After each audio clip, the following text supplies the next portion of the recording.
Hello everybody, welcome back to my channel. Today we are back in the world's messiest craft room. Every single day I find a way to annihilate this room, and every single day I try and do a little bit of tidy up, and then the next day happens and it doesn't really matter. And today I'm going to combat that by working on the floor, which might sound counterintuitive, but trust me, it will save my desk, because I'm doing the thing that I often do, which is work on 87 different projects at once, which generally isn't a good thing in my house. So today I am working on what I would like to call ethical oddities, which is basically fake taxidermy. I've wanted to get into acrylic, polyacrylic, I don't know, I'm just saying fibrous words. Are those fibers materials? I'm just saying words now. I've been wanting to get into fake taxidermy for a while because I think taxidermy is a really cool art form, but the problem with a lot of taxidermy is that it's not really ethical.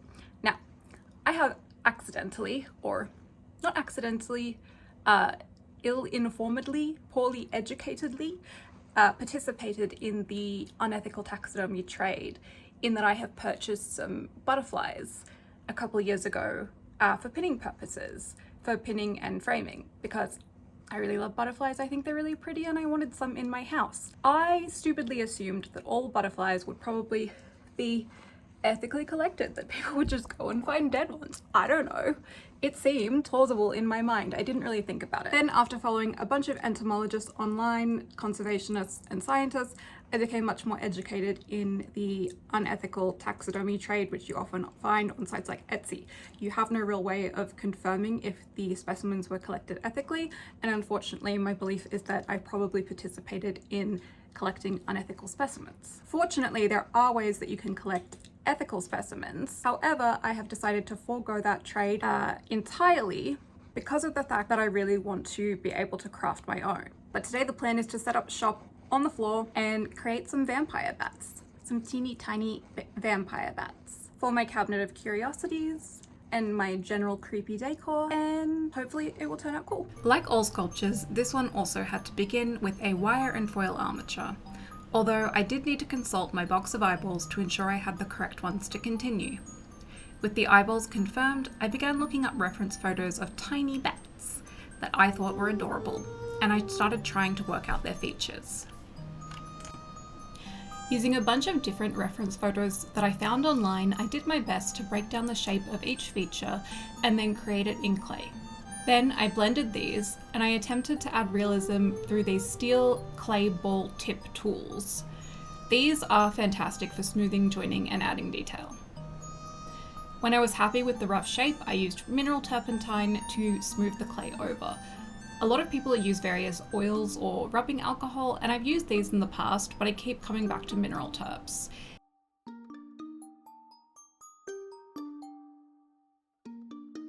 Alrighty, update. I've taken the little bat out of the oven and he's giving like those scans of fetuses when they're in MRAs, like the whole why they give you an ultrasound instead of a fetus photo where the fetus looks really terrified. That's all I'm getting from him so far. My hope is that he will look really cute once he has hair and wings. So that is the next step. Oh, and if you've ever wanted to know what my desk looks like during a polymer clay attack, I'm the trash man. I come out, I throw trash all over the ring. I have so much stuff on my planner that I've had to start using this little notebook as a planner. That's why we're going to the floor now. After baking this little guy's face off, it was time to work out his wings. I was using wire to create the wing bones? I don't know what they're called. So I began shaping these and then cutting and wiring new pieces in to form the flattened umbrella that is a bat wing. After using the wire to create the wings, I then did the same for his tiny bat legs. Counting 4 toes in total, see what I did there? I twisted 4 strands of wire together, leaving a little spray of toes at the end. And once I had 2 sets of legs, I shaped the toes and wired these to the form. Next, I painted his face, and this honestly made his MRI fetus image capture so much worse.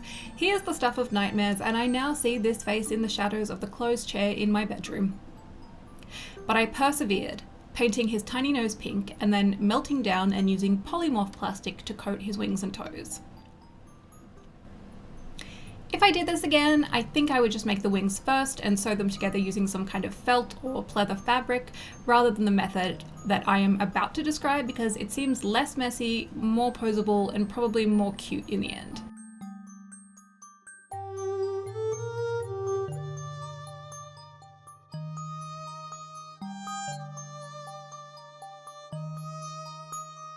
Now for the fun part, shaving this hair for my creepy little doll making project. I described the act of doing this to a friend of mine and she looked like she was going to throw up, but being the weird girl works for me because it truly means that nothing is out of bounds for me to be doing on a Wednesday. So here I'm using faux fur clippers and scissors to cut this hair down to a more acceptable length for a tiny bat to wear to a tiny goth nightclub. And, oh god, the nightmare fuel. Why does he look like this? It is so wrong. I really hope bats never need surgery because honestly they should not ever be shaved if I got even close to what they look like without fur. This is horrible. After witnessing the worst thing ever, I gave him a little mohawk. Because that wouldn't make it worse. To give him some ears, I used chiffon stiffened with PVA glue. Then I cut these into ear shapes and hot glued them to his head. But he was still scary, and he needed more fur, so I got back to shaving.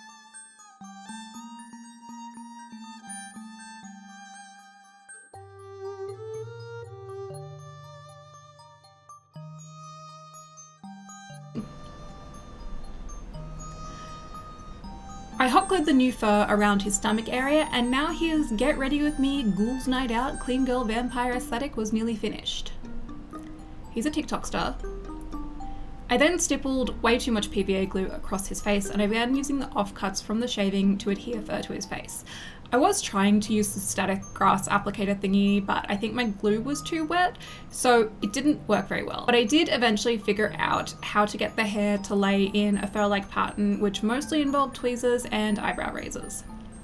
Next, I added the wings. Using the same PVA glue and chiffon fabric, these wings were hot glued to the wing bones.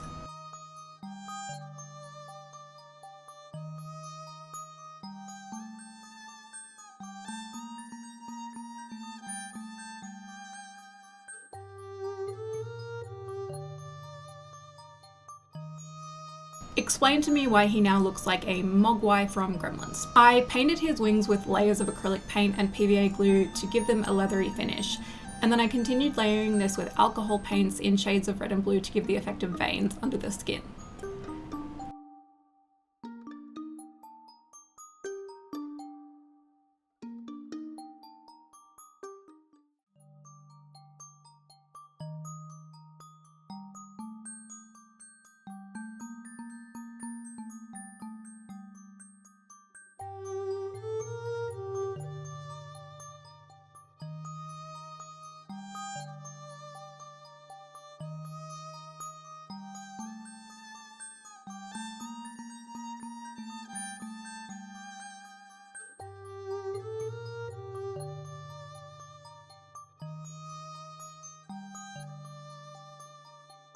I then used a toothbrush and some hairspray to ensure he had the best hairstyle in the club.